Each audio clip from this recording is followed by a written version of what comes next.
विते वज्रासः स्थिरन् नवतिं नाव्या अनु महत्ते इंद्रवीर्यं बाहुवो ते बलं हितं अरिचन अनुस्वराज्यम।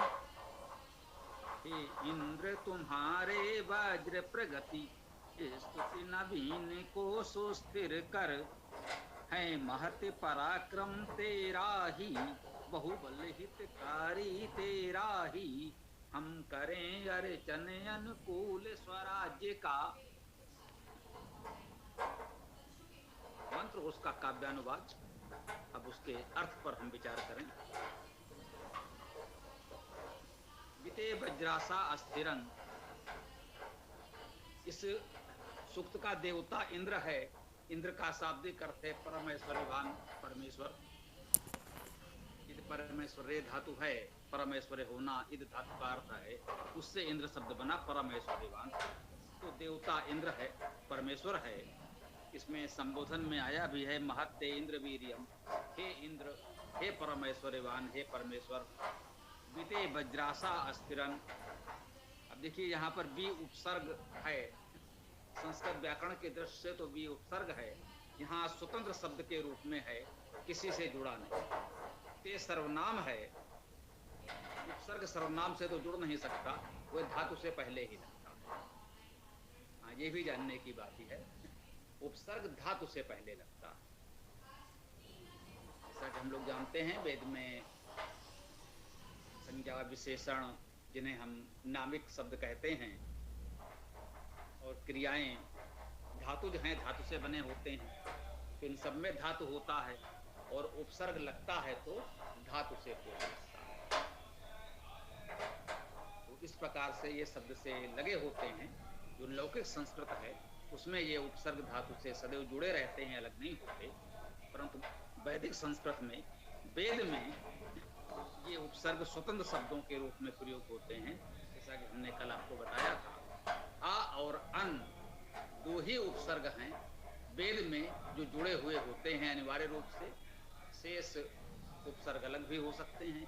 आप चाहें तो इसको ऐसे भी कह सकते हैं कि वैदिक भाषा में दो ही उपसर्ग हैं, संस्कृत भाषा में 24 उपसर्ग माने गए हैं। जो शेष 22 उपसर्ग संस्कृत में माने जाते हैं वो वेद में स्वतंत्र अव्यय शब्द के रूप में प्रयोग होते हैं। कैसे भी व्यक्त करें, बात एक ही है कि हमको समझना है ये अलग स्वतंत्र शब्द के रूप में है, उनका उसी रूप में अर्थ हम कर सकते हैं। और अर्थ करते समय इसे हम किसी शब्द के साथ जोड़कर भी अर्थ कर सकते हैं जहां उपयुक्त हो। यही हमारा आपका योग्यता अनुभव है कि किस शब्द को किसके साथ ले जाकर अन्वय करना है, ये अन्वय कहलाता है। तो विशेष ते तुम्हारा वज्रासा, वज्र, ये वज्र का बहुवचन है वज्रासा। ये भी वैदिक भाषा की विशेषता है। लौकिक संस्कृत में वज्रासा जैसे रूप नहीं बनते, देवासा जैसे रूप नहीं बनते, वेद में होते हैं।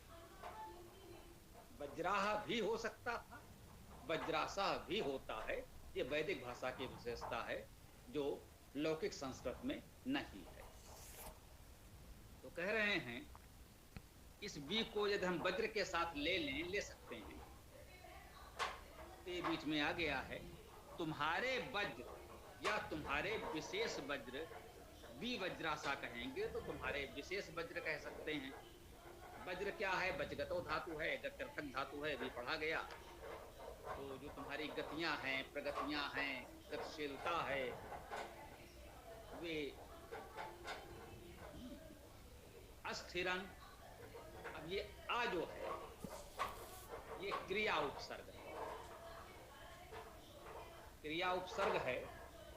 आ जब किसी शब्द में यूं लगता है तो आप जानते हैं कि गति में आ लगेगा तो अगति हो जाएगा, गतिहीनता का अर्थ देगा, नकारात्मक का अर्थ देगा। परंतु जब ये क्रियापद में, आख्यातिक में या क्रिया में लगता है तो ये नकारात्मक अर्थ नहीं देता, भूतकाल का बोध करा सकता है। परंतु वेद में भूतकाल पर बहुत बल नहीं देना चाहिए, हम लोगों ने पहले भी चर्चा की है, क्योंकि इसमें प्रकृति के शाश्वत सत्व हैं प्रकृति के शाश्वत सत्यों का वर्णन है वेद में, तो उसमें भूत भविष्य वर्तमान क्या सूर्य निकला कहा गया है, तो इसका अर्थ यही मानिए सूर्य निकलता है, तब निकला था, आगे भी वैसे ही उदय होता रहेगा।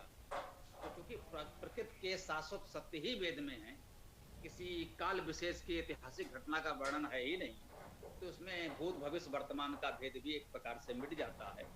परंतु व्याकरण के दृष्टि से आप भूतकालिक उपसर्ग है, अस्थिरन का अर्थ कह सकते हैं अस्थिर किया, स्थिर किया, स्थित किया। कहते हैं तुम्हारे वज्रों ने स्थित किया, इसका अर्थ क्या हुआ?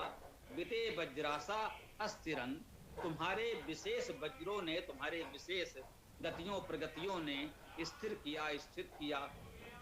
या इस वी को हम अस्थिरन के साथ ले जाएं। कुछ विद्वानों की यह मान्यता है कि इसको सामान्यता क्रियाओं के साथ अधिक उपयुक्त रहता है अन्वय करते समय, अर्थ करते समय। तो वी अस्थिरन के रूप में अन्वय करेंगे, तुम्हारे वज्रों ने अर्थात तुम्हारे गतिशीलता प्रगतियों ने विशेष रूप से स्थिर किया, स्थित किया, ऐसा भी अर्थ कर सकते हैं। इसको किया नवतिम, नवति को, ये प्रश्न भी आया था, नवति पर थोड़ा विचार कर लें, बिल्कुल ठीक है। नवतिम हमारे समझ शब्द है सीधा सीधा, इसका अर्थ हम यदि आप संख्या पद पढ़ेंगे तो नवति एक संख्या है जिसका अर्थ 90 है। तो नवति का अर्थ हम संख्या के रूप में 90 कर सकते हैं, बिल्कुल कर सकते हैं, व्याकरण से ठीक है, कोई नकार नहीं सकता है। और नव का अर्थ नूतन नवीन भी हम जानते हैं, नवीनता से भी इसका अर्थ कर सकते हैं। नु नव स्तुति के अर्थ में धातु है स्तुत करना, नु स्तुत करना, तो नवतिम का अर्थ हो गया स्तुति को, यह भी अर्थ हो गया। तो जैसा कि हम लोगों ने चर्चा की है कि वेद में शब्द अनेकार्थी हैं, इसी से हम लोग कहते हैं अनंतावय वेदा, वेद मंत्रों के अनेक अर्थ किए जा सकते हैं, आध्यात्मिक, आदि भौतिक, आदि लौकिक आदि अर्थ माने जाते हैं। और हम मान के चलते हैं कि बहुविध अर्थ हो सकते हैं, त्रिविधि ही क्यों, इस प्रकार श्लेष से अनेक अर्थ हो सकते हैं, ये सभी विद्वान मानते हैं। तो अब हम पूरे मंत्र के भाव को देखते हुए इसमें से कोई एक या अनेक अर्थ ग्रहण कर सकते हैं। जो मंत्रार्थ आदि पढ़ा गया, भावार्थ पढ़ा गया, उससे स्पष्ट हुआ कि इस मंत्र में हम लोगों ने नवत का अर्थ संख्या से लिया नहीं, क्योंकि वह उतना उपयुक्त है नहीं। यदि नवत को संख्या मानेंगे तो अर्थ कैसे बनेगा? नवतिम नाव्या अनु, देखिए अनु फिर उपसर्ग है लौकिक संस्कृत में, यहाँ पर चरण के अंत में आ रहा है, उसके पश्चात पूर्ण विराम होता है। इसी में जुड़ने का तो कोई प्रश्न ही नहीं उठता, यहाँ स्वतंत्र रूप से उपयोग होता है तो होता है। अनुकार हम लोग अनुकूल अनुसार कर सकते हैं, तो नवतिम नाव्या अनु, नाव्य के अनुकूल, नाव्य के अनुसार। नाव्य का अर्थ भी यहाँ पर हम नवीनता कर सकते हैं और स्तुति भी कर सकते हैं। तो ये कह सकते हैं स्तुतियों के अनुसार स्तुति को, स्तुतियों के द्वारा स्तुति को, स्तुतियों के अनुकूल स्तुति को अस्थिरन, स्थिर किया, क्रिया तो वही है। तो इसका अर्थ क्या हुआ कि तुम्हारे वज्रासा गतिशीलता प्रगतियों ने स्तुतियों के अनुकूल स्तुति को विशेष रूप से स्थिर किया, स्थिर किया, स्तुतियों से स्तुति को। और किससे क्या कर सकते हैं? स्तुति को किसी अन्य के द्वारा हम सुस्थिर नहीं कर पाते, हम निरंतर स्तुति करते रहेंगे, धीरे धीरे स्तुतियाँ स्थिर हो जाएंगी, हमारा मन उसमें रम जाएगा, हम स्तुति में स्थिर हो जाएंगे। स्तुतियों को और क्या स्थिर करेंगे, उसका भाव यही समझा जाए कि हम स्तुतियों में स्थिर हो जाएंगे, हमारी दिनचर्या में, हमारी भावना में, हमारे दैनिक कार्य में स्तुतियां स्थिर हो जाएंगी। इसको इस रूप में हम समझ सकते हैं। और आगे कहते हैं महत्ते इंद्र वीर्यम, हे इंद्र, ते तुम्हारा वीर्यम, वीरता, बल, महत, महान। इतना सरल है, उसमें कुछ और कहने बताने की आवश्यकता है ही नहीं। हे इंद्र, हे परमेश्वर, तुम्हारा वीर अर्थात वीरता, पराक्रम, बल महत है, बहुत बड़ा है, महान है। बाहुओ ते बलम हितम, और ते तुम्हारा बाहुओ बलम, बाहु का बल, तुम्हारे बाहु का बल हितम, हितकारी। ये बात बहुत महत्वपूर्ण है, बहुत अच्छा है। कह रहे हैं महत्ते इंद्र वीर्यम, हे इंद्र परमेश्वर, तुम्हारा जो वीर बल पराक्रम है वह महत है, महान है, बहुत बड़ा है। लेकिन ये उसका गुण नहीं है, ये उसकी विशेषता नहीं है। बड़ा होना, महान होना, बहुत होना, ये बड़ी बात नहीं। बड़ी बात है बाहुओ ते बलम हितम, तुम्हारे बाहु का जो बल है वो हितकारी है। यदि बल हितकारी ना हो तो उसका कोई महत्व नहीं, वो तो फिर हितकारी नहीं होगा। यदि बल अहितकारी हो जाए समाज के लिए तो यही तो आतंकवाद है। आज हम जिसे आतंकवाद कहते हैं वो क्या है? वे बलशाली तो हैं, उनके पास शक्ति सामर्थ्य तो है, पर उसका उपयोग कहाँ कर रहे हैं? लोगों को आतंकित करने में, अनावश्यक हिंसा करने में, निर्दोषों को मारने में। तो वो बल समाज के लिए, विश्व के लिए अहितकर हो गया है। हम कह रहे हैं हे इंद्र परमेश्वर, तुम्हारा बाहु का बल तो हितकारी है। ये बाहु जो है, सामान्यतः हम लोग बाहु कहते हैं, ये अर्थ है यहाँ पर बिल्कुल ग्रहण करने योग्य। बाहु का बाहु, भुजाएं, हाथ समझते हैं तो ठीक है, उसमें कोई भी आपत्ति नहीं है। लेकिन जैसा कि हम लोग प्रयास करते हैं उस शब्द को समझने का, तो बाह धातु का अर्थ हुआ प्रयास करना, बह धातु का अर्थ हुआ बहना, गति करना, हिंसा करना। तो बाहु, हम अपने इस अंग को बाहु क्यों कहते हैं? क्योंकि हमारे सभी प्रयास इन्हीं बाहुओं पर तो निर्भर हैं। इसी से हम, इसमें गतिशीलता भी होनी चाहिए। अगर हाथ हमारा उठे ही नहीं, चले ही नहीं, तो फिर वो क्या करेगा? प्रयास कैसे करेगा? तो प्रयास करने का भाव बाह धातु में और बह धातु में बहना, गति करना और हिंसा करना भी है। आवश्यक हो जाए तो वो भी चलेगा।